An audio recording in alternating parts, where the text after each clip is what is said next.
Um, dois, três, vai!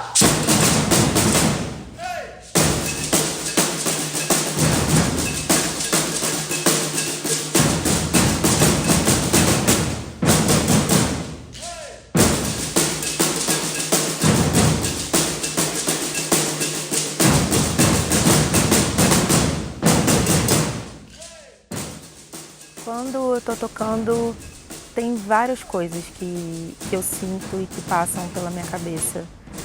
Eu acho que varia muito para como eu tô me sentindo antes de pegar o instrumento.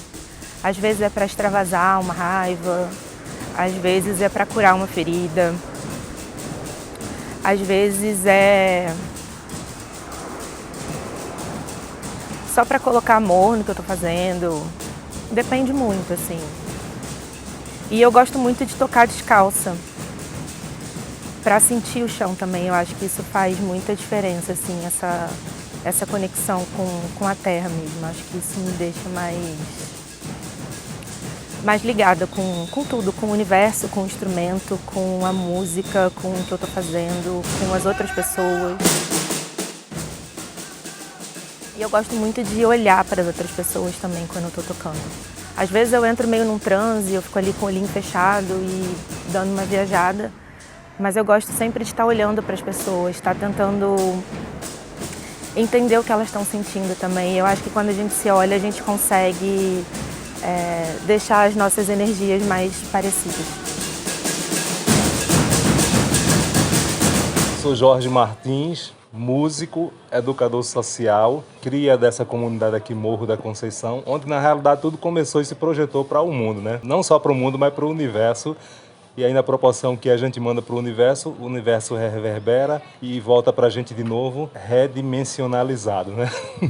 E assim foi a música, assim foi o som. Mas eu comecei aqui no Morro da Conceição, no samba, na Galeria do Ritmo, com o mestre Naná, que é uma das escolas de primeiro grupo aqui de Pernambuco. Isso na década de 80, né? Em 93, conheci o Estrela Brilhante aqui. Aí eu fiz o contato dizendo que eu trabalhava com as crianças ali do Conselho de Moradores e convidei eles para fazer parte ali da festa e tocar um pouquinho para as crianças, tendo em vista que a gente trabalhava esses conteúdos da cultura popular na sala de aula. Daí, conversa vai, conversa vem, eu falei que eu estava na escola de música, fazia parte de um grupo de percussão Angá-Tanamun, que significa expandir claramente a forte consciência, ou seja, tudo a ver com a minha personalidade, né? A expansão da consciência quântica reverberando neste universo.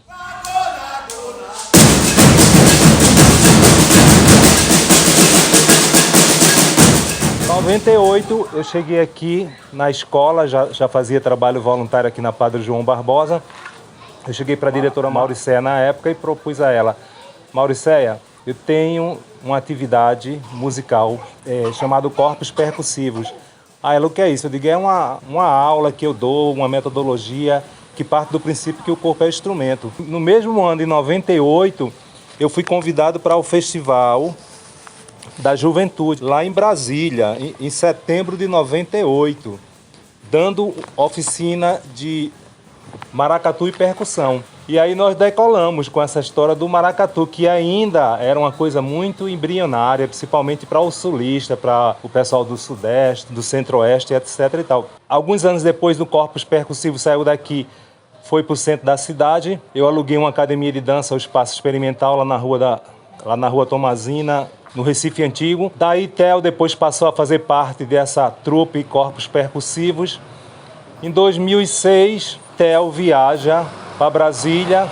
Em 2014, funda esse trabalho maravilhoso que eu achei fantástico, e até hoje eu visto a camisa. Eu tenho vários alunos que montaram vários blocos, inclusive pessoas da minha família. Mas eu digo até, Theo, tu acertasse o nome fantástico, Vivendo e Batucando, tem tudo a ver comigo, né? É viver e batucar, e ser feliz, e projetar isso para o mundo.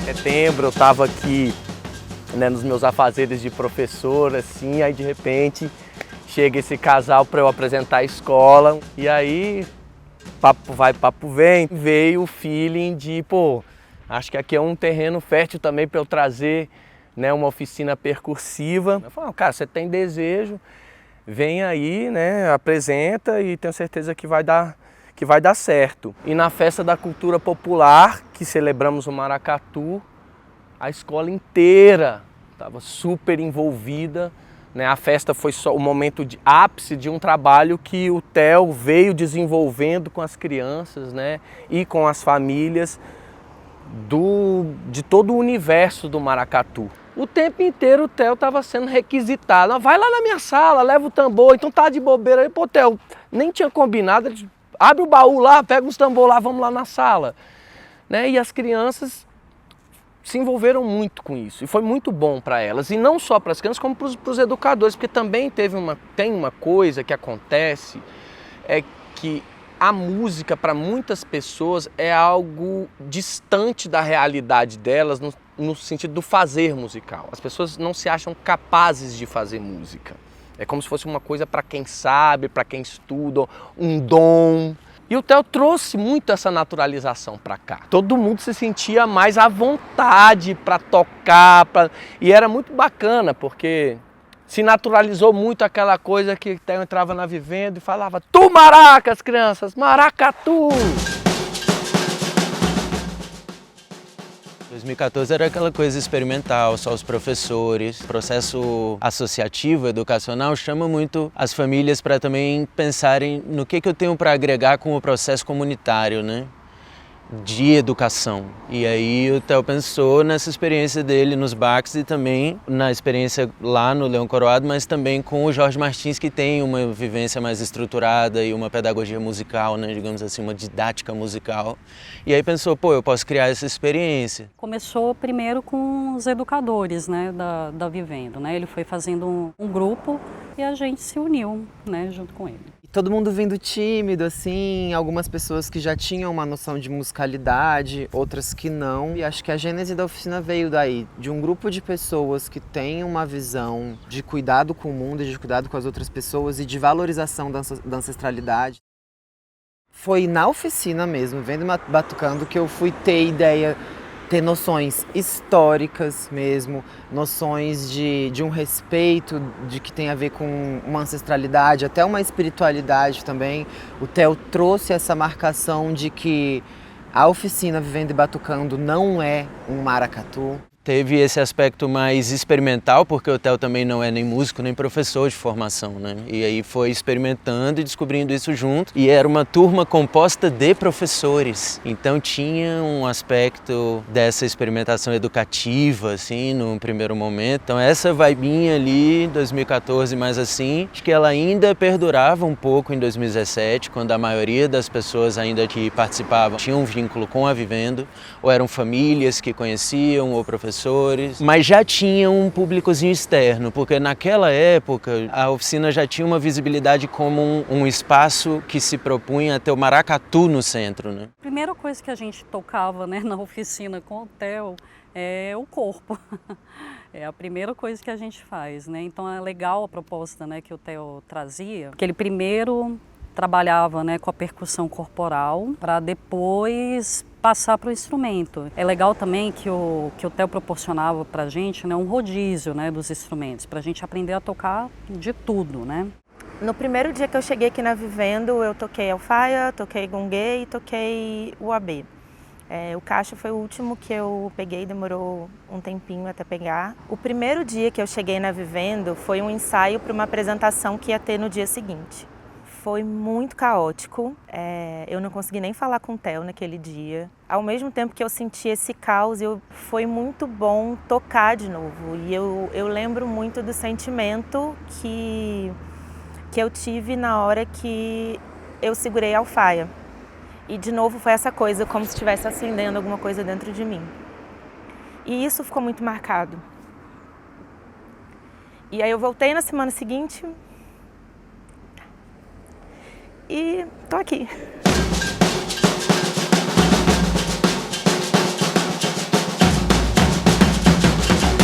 As oficinas que tem com os mestres de Pernambuco aqui, elas são muito importantes, porque a gente tem um outro tipo de vivência. Apesar da gente tocar tanto as músicas do Leão quanto as do Estrela aqui, é diferente quando você está com o mestre da nação. Eles conseguem passar pra gente uma ideia melhor de como funciona dentro da nação. A oficina da Karen, que teve primeiro, ela foi um choque muito grande para mim. Eu não conhecia quase nada do Leão e também toda a potência de ver uma mulher à frente de uma nação, uma mulher preta, tão jovem, comandando um monte de batuqueiro e com toda a ancestralidade que ela traz, todo o legado da família. Então isso é muito bonito de ver, assim. E foi um chacoalhão muito importante para mim. Eu sou Karen Aguiar e eu sou a batuqueira regente do Maracatu Leão Coroado.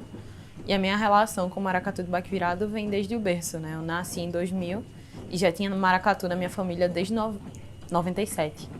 Então, literalmente, eu nasci já dançando, brincando maracatu, porque a minha família estava engajada nessa manifestação. Eu conheço o Theo, né? O Theo me conhece desde que eu nasci, um pouco depois. Eu acho que ele chegou aqui no Leão Coroado em 2001, 2002, por aí. Eu era um bebê e aí ele passou a frequentar o Leão Coroado desde então. E a gente tinha essa relação de estar na mesma nação, né? Theo era um batuqueiro muito frequente aqui no Leão, mesmo depois de Brasília, ele sempre vinha pra cá e tal, voltava. E depois que eu assumi o apito, ele estreitou essa ponte, me levando para dar oficina lá, né? Na oficina da Vivendo Batucando.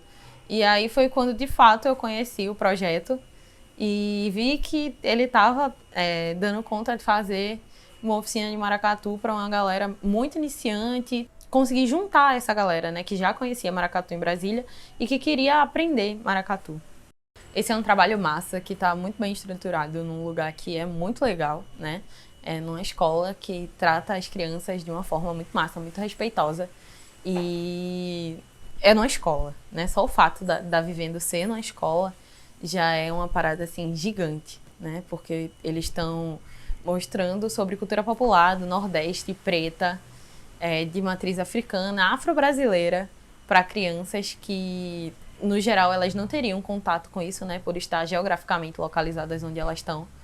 E mostrando a importância e a valorização disso, né? O valor que a cultura popular tem pra gente e no mundo. Isso é uma coisa que deve ser perpetuada, que a oficina tem que continuar rolando e continuar agregando muito mais pessoas e mostrando que viver maracatu é sobre isso, né? Viver em comunidade.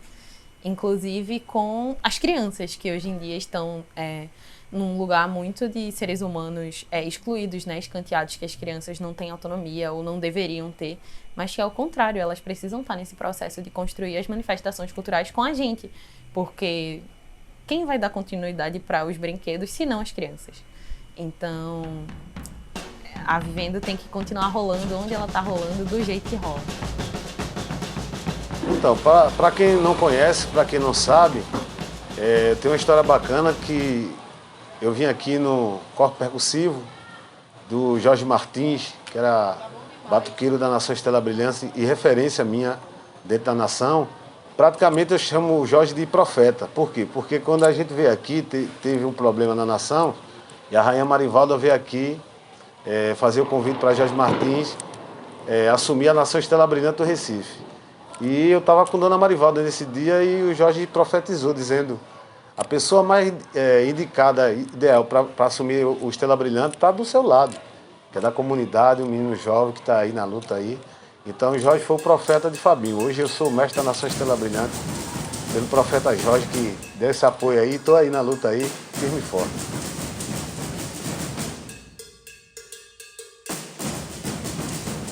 Então, meu nome é Fábio Aquino, mas no maracatu, mais conhecido como Mestre Fabinho. Estou no maracatu há 33 anos e comecei no Leão Coroado, né, como lanceiro. Integrei a Nação Estrela Brilhante do Recife como batuqueiro e hoje estou aí no comando da percussão Trovão Azul da Nação do Maracatu Estrela Brilhante do Recife. Então, a Vivendo e Batucando, o Theo é amigo nosso daqui de Recife. E o Theo sempre frequentou a Nação Estrela Brilhante, né? Então, quando o Theo viajou para morar em Brasília, eu acompanhava já seguindo a página da Vivendo e Batucando. E aí, depois o Theo fez o convite, eu fui para lá para poder ministrar uma oficina e foi maravilhoso, né? uma extensão do Maracatu de Baco Virado lá em Brasília, né? Que é onde é a cabine do comando do Brasil. A oficina do Fabinho, ela é muito diferente da oficina da Karen. As nações são muito diferentes, os mestres são muito diferentes, as experiências são muito diferentes. Para mim, para ser mestre, quando eu assumi, eu pensava que era mais fácil, né? A gente não tem essa noção de que é ser uma liderança com várias cabeças dentro da mesma agremiação, pensando diferente. Mas é uma responsabilidade muito grande. O mestre do maracatu não é só tocar, não é só cantar, não é só compor, não é só criar arranjo. Tem toda uma política social também dentro da comunidade. Então é complicado. Muita gente pensa que é fácil, mas não é. Para mim é muito nessa coisa, né? É muita responsabilidade, mas também é muito gratificante. Porque a gente tá na base vendo as crianças aprenderem, né? As outras pessoas aprenderem sobre o brinquedo e a manifestação. E é a sensação de saber que essa coisa vai ter continuidade, que não vai acabar acontecendo. O que eu acho legal é que realmente a oficina tem uma repercussão aqui, né, localmente, de divulgação, né, do maracatu.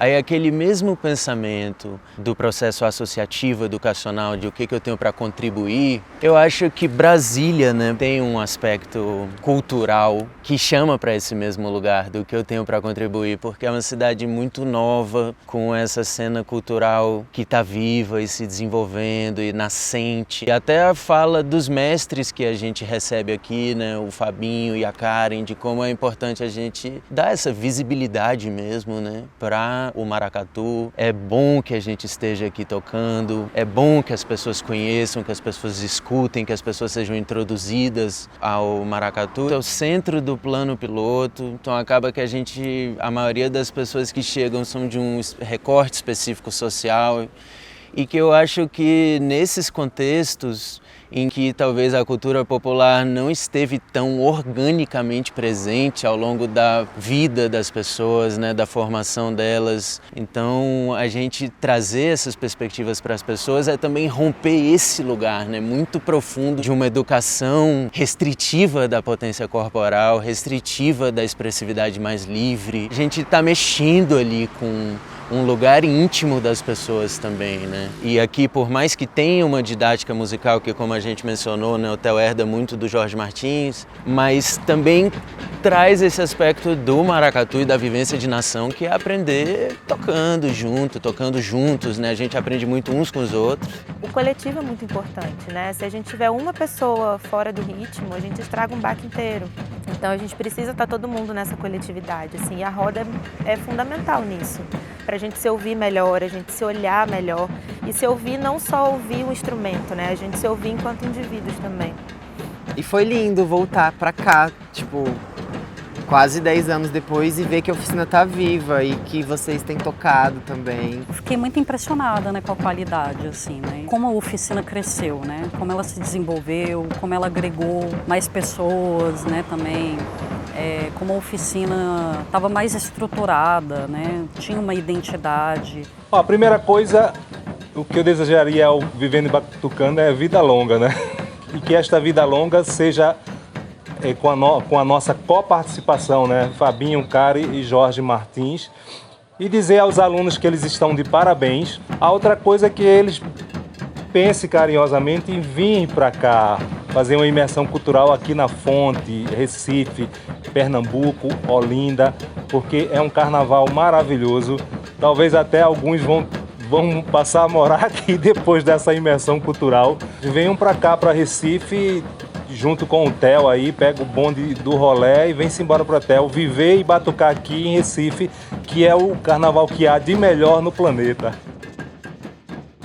Já que eu estou aqui no Morro da Conceição, do lado da Santa, que sou devoto, eu vou falar é um poema, é um samba, na verdade, que era da Galeria do Ritmo, na época que meu pai era mestre-sala, que eu guardo ele comigo. Para mim é um poema lindo e é uma mensagem, não deixa de ser.